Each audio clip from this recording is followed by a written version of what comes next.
For fight fans, the wait is almost over. UFC 324 takes place this weekend in Sin City as the promotion makes its Paramount Plus debut. No more pay-per-views for the numbered cards. 324 featuring an amended main card.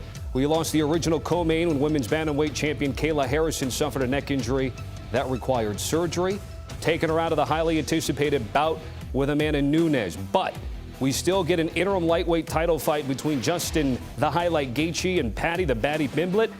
Current title holders Ilia Topuria dealing with some personal matters and will miss at least the few months of the year. 37-year-old Gaethje, former interim lightweight champion, and Pimblett a perfect 7-0 since making his UFC debut in 2021. I'm Tommy Tran, joined by Brian Campbell and Shakiel Mahjouri, joining us here for some fight analysis, and we'll also get Danny Vitlani with some best bets. But before we dive into the main card, gentlemen, BC, I'm going to start with you. You're in Vegas. Give me a sense of a good old vibe check out there in Sin City as we get ready for 324.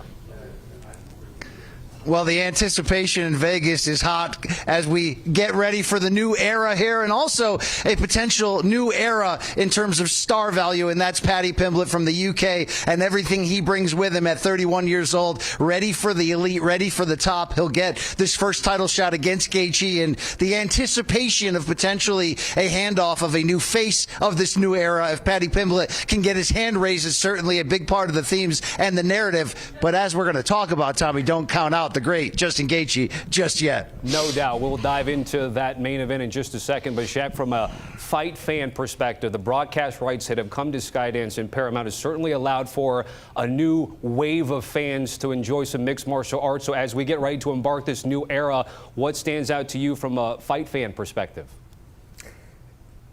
Obviously, new era with Paramount Plus. I think everyone's excited to see how this all looks, and we've already started to get some glimpses of it, right? I think one thing that's really stood out for me is what a great UFC hub Paramount Plus is. We have a deep library of fights that the fans can catch up on. My favorite little tweak is like how you can actually...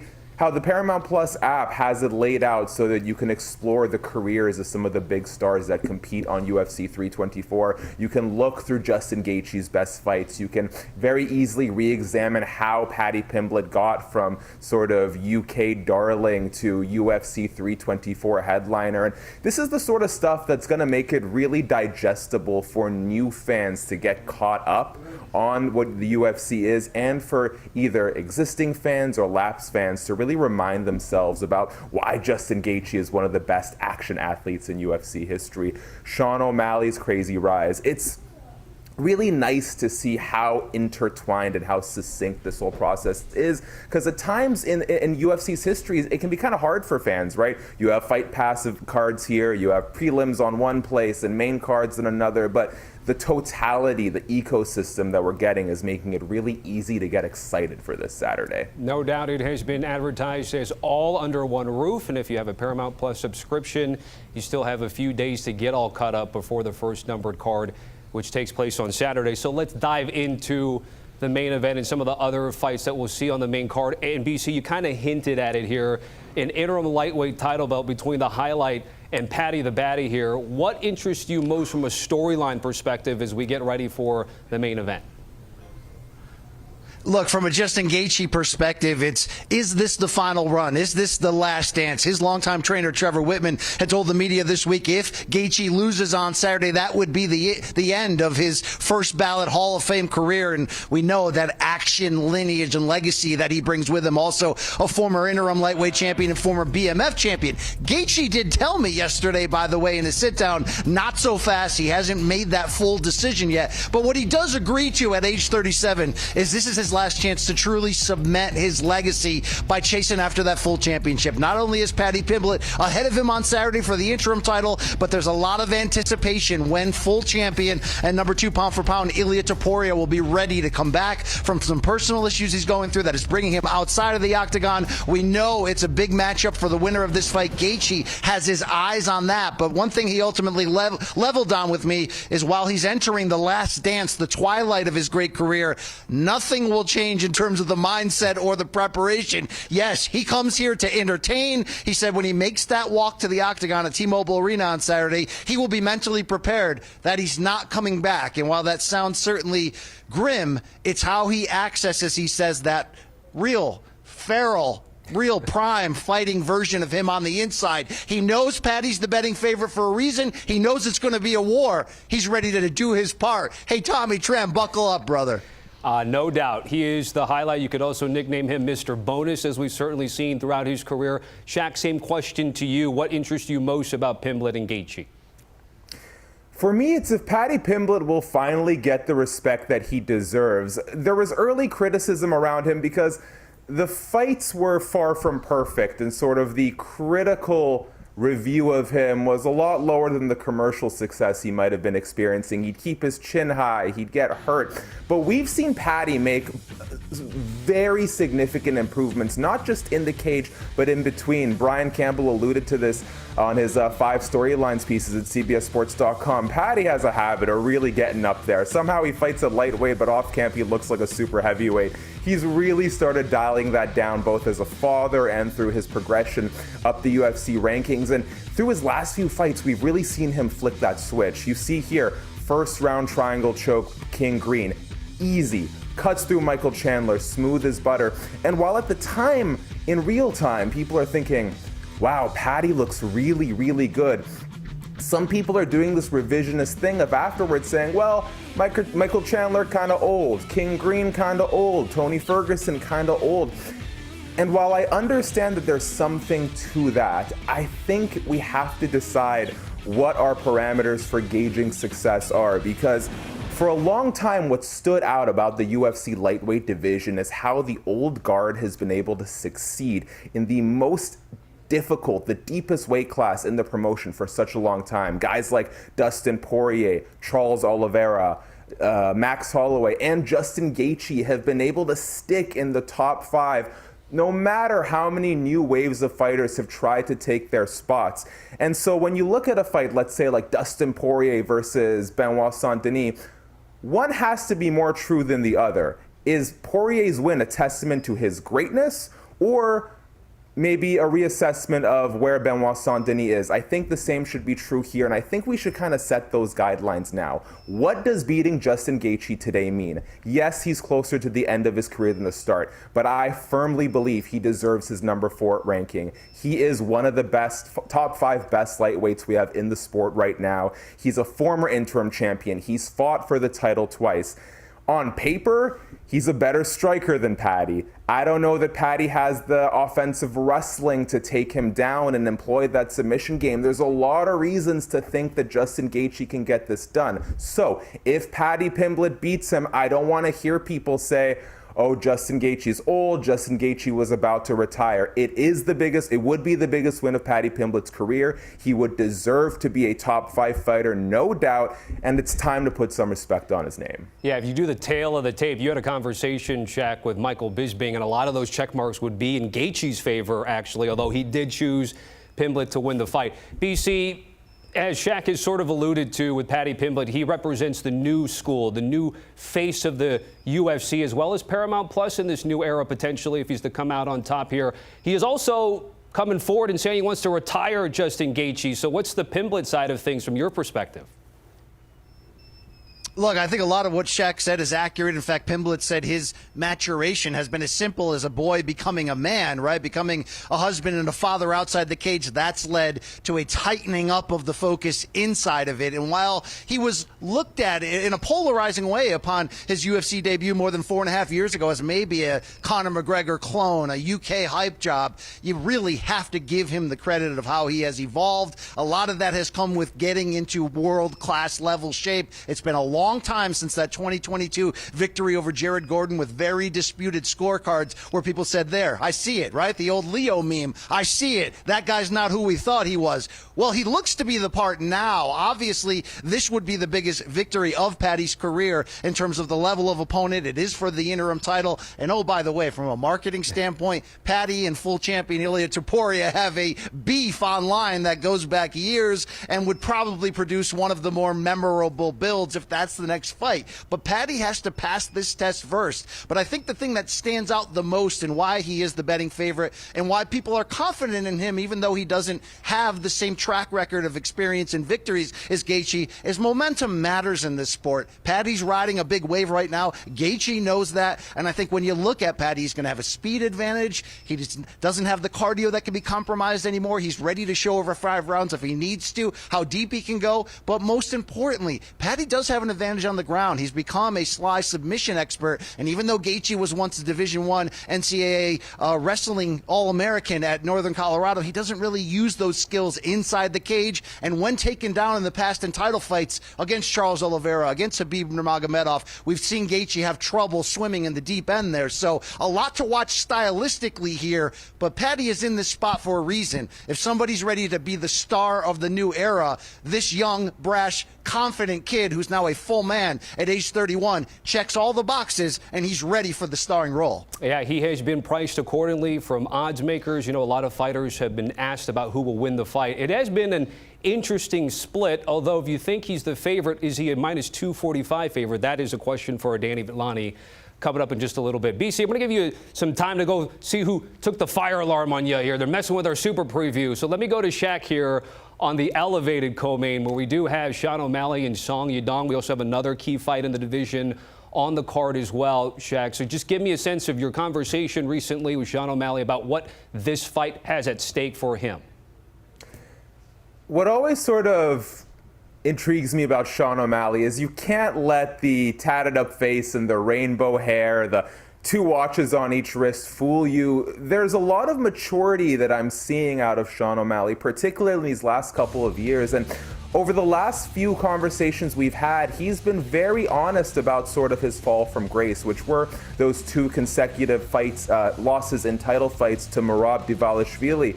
Sean admitted that he rushed the second fight, that he took it out of ego, that he should have given himself time to recover from injuries and maybe shake off the rust a little bit against someone for not for a title. And I like to see that because UFC fighters can be very stubborn, and for a very good reason, right? It takes a certain kind of mentality to put yourself through the process to get inside of the octagon and throw fists with another human being.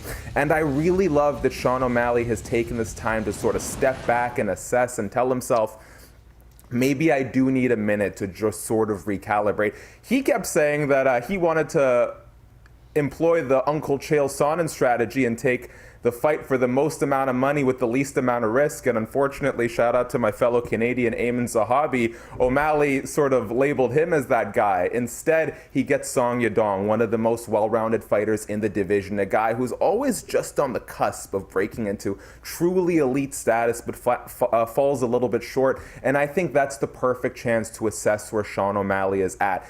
Song Yadong is the kind of person that Sean should beat if he is still someone who you want to keep in that title conversation, and especially with Petr Yan now the new champion, it opens up so many possibilities. Like you alluded to, maybe we go the route of that fight that's kind of hidden on the preliminary card. Umar Nurmagomedov could fight Petr Yan should he beat Davison Figueiredo, but I think there's a reason Sean O'Malley got the bump up to the co-main event. I think the UFC sees him as a marketable star. Certainly he has a big following. He's a company man. He will talk trash, and most importantly, he has a controversial split decision win over Petr Yan, which actually preceded him winning the bantamweight title. And so you have something you can sell there. For Sean O'Malley, I really think this is the fight that is going to tell us, hey, are you ready for another title shot?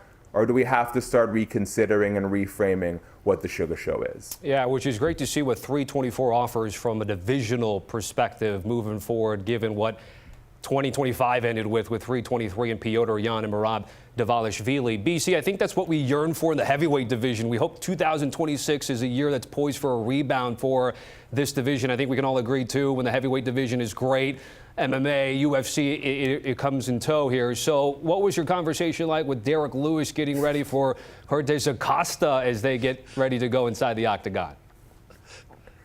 Well, as you know, Tommy, talking to Derrick Lewis puts you firmly off the rails to begin with. You do get him a lot of honesty from him where he says, I don't care about the championship, I only care about the money. But Derrick Lewis is also on this card for a reason, the career leader in knockouts in UFC history. He might be 40 years old. Yeah, he's a man, come after him, but he's still in this heavyweight title picture, and that's a credit to his ability to stay relevant, bounce back from defeat. He's won 3 of his last 4.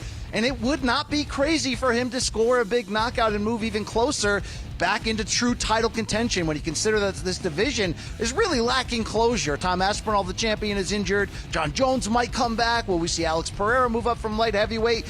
But he's going to have to, if you're Derrick Lewis and you're in his camp, get through a very red-hot fighter at the moment in Waldo Cortes-Acosta, one of the busiest fighters on the UFC roster. He fought 5 times last year, scored 4 victories, a big one-punch knockout of newcomer Ante D'Elia really announced him as a sort of dark horse title contender. He wanted to fight 6, even 7 times if they were going to give him the opportunity. He's got a little bit of that Cowboy Cerrone spirit in him, but make no mistake, the same opportunity is there for Cortes-Acosta. Get a big victory over somebody with a name like Derrick Lewis, who's firmly entrenched in those rankings. He will be a lot closer to knocking on that title door. We expect craziness in this fight. We expect knockouts. I asked Derrick Lewis for a prediction. He said, how about I just knock him out with the first punch I land? I mean, that's an easy way to handle your business, a true mic drop moment here, Tommy, but don't go to the refrigerator during this fight, okay? Put on the seatbelt, sit down, and enjoy it, because that guy's got the record for KOs for a reason, good old Black Beast Derrick Lewis. And Waldo Cortes-Acosta seems to be for real in this division. It's going to be a good one. Yeah, no bathroom breaks during the heavyweight bout. You don't want to miss certainly anything here. And then when we get to Silva, Namajunas, Shaq, what continues to be at the forefront of your mind with this fight?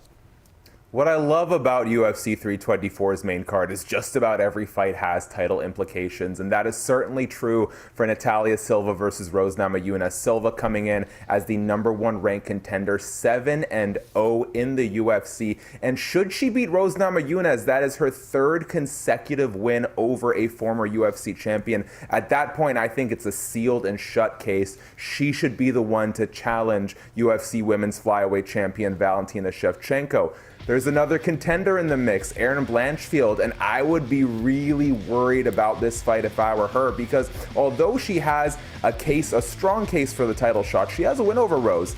That isn't always how things work here. I think Rose Namajunas, who's struggled since moving up from strawweight to women's flyweight, should be a little worried about this fight because, I think Erin should be worried that Rose Namajunas could kind of leapfrog her here. Rose has a lot of cachet with the fan base. She's a former women's strawweight champion, and should she beat Natalia Silva, man, the idea of Valentina and Rose duking it out for the gold, that is something that I think is very easy to sell to the audience. I think you can make a case that Rose would deserve it if she beats Silva. So one way or the other, I think this is the fight that could crown Valentina Shevchenko's opponent. I think Erin Blanchfield is kind of hoping that this shakes out in a way that puts her into an advantageous position, but it is a lively field right now in women's flyweight, and we love to see it. That is a look at the main card with Shakiel, Mahjouri, and Brian Campbell. Guys, certainly appreciate it. Thanks for hopping on for our super preview of UFC 324.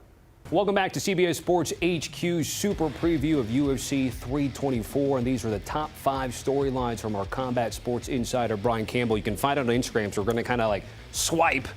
Can Paddy Pimblett become the early face of the Paramount era, which we talked about, a perfect 7-0 in UFC already? Then if he gets a victory over Justin Gaethje, that would be another notch on his belt. As the highlight, one last shot at cementing his legacy. Trevor Whitman and his team saying that this is basically the last run for Gaethje. Bonus machine. Auditions for the next bantamweight title challenger, not only in the main card, but in the prelims as well. It'll be interesting to see how that certainly plays out at T-Mobile Arena. As we talked about with Shakiel, Mahjouri, and Brian Campbell, Natalia Silva closing in on a shot at flyweight gold. It would have to come with a victory over Rose Namajunas here Saturday night before anything can happen there. And then don't sleep on the rise of this middleweight here in the prelims, which is why we're highlighting that now in this betting segment with Danny Brasco joining us here, Sportsline's finest. So if we take a look at the prelims as we get ready to launch 2026, what do you like most in terms of that prelim card? Yeah, now that the market is moving, I like Alexander Hernandez on the money line at minus 155. Seemingly, the market just doesn't respect this guy at all. You look at his upset win over Chase Hooper, opened the plus 210 dog, closed plus 310, knocked him out. Look at his fight against Diego Ferreira, another tricky veteran opponent, opened minus 155 favorite, closed the plus 100 dog, knocked him out. And now we're looking at his matchup against Michael Johnson, where he opened minus 300, and looks like sharps are respecting the 39-year-old southpaw boxer Johnson, who still looks to be in sharp form. But Hernandez at minus 155, I'll bite, because he's got a huge athleticism advantage in this fight. I think his feet are just going to be faster to the target, and even if Johnson is having striking success, Hernandez has that one-hitter quitter, serious power differential. He also has a physicality advantage. He can look to mix in takedowns. I think that gives him more paths to victory in this fight. So now that the market has moved, I'll take a stab at Alexander Hernandez. You brought up the 155, which would be great if you could get it, but FanDuel's got it at 172. What would be like the top buy price for you if we start seeing more money towards what you're picking here? I think grab it now. Grab it now, 172. I don't want to get it too further north of that, but under 2-1 favorite, I think Hernandez has some value. So we did not get into Alan Silva in terms of the main card, but we got to get a bet because everybody wants some action right when we get to the main card, which starts at 9 p.m. Eastern, Danny. So what is the play for you here? Yeah, Lord Silva is back, and don't be down on him for losing to Diego Lopez. I think the market rightfully respecting him as well. He opened minus 210. He's up to minus 310. So I'll take a shot on him to win this fight inside the distance, either knockout or submission at plus 135. People will say, how's he going to do that to Arnold Allen, hard-nosed kickboxer who's never been finished? But look at Gene Silva's fight against Diego Lopez. He was mounted for the entire first round. Lopez was putting a beat on him. And in the second round, Silva started to really come back. He was hurting a really tough opponent in Lopez. Allen does not have the same ground skills that Lopez does. He can't threaten him with the grappling there. And in terms of his kickboxing, I just think Gene Silva's a way more high-level striker. His timing, his feinting, his combinations, he's very playful with his striking. He doesn't fear his opponents in there on the feet. And I think the damage is going to accumulate over the course of this fight. I think Silva could even pull off that slick kind of ninja choke that we saw him do against Bryce Mitchell. So I'm not counting out a submission. I'll take the finish prop at plus 135 for Lord Gene Silva. All right, we certainly love any play that has plus money. Let's now dissect the main event with Justin Gaethje and Paddy Pimblett. One offshore book had opened it 185. Domestic books then followed suit, minus 195 or minus 200. Since then, Danny, it's been one-way traffic. I only ask this because it's interesting of what the line movement been, because there's been a lot of fighters who actually think Gaethje can win this. So what do you make of the line right now, which you've seen so far up to this point? All respect to the veteran striker Gaethje, who's fought nothing but the elite of the division throughout virtually his entire career at 155. But the market's got it right. I actually would price this north of minus 300 because these guys are just at different points in their career, and I think it's time for the Pimblett show to take over. Gaethje, of course, should have the boxing advantage. On the feet, you give him the edge, right? Paddy has drawn a lot of criticism for his high chin striking defense, but the biggest skill gap in this fight is on the ground.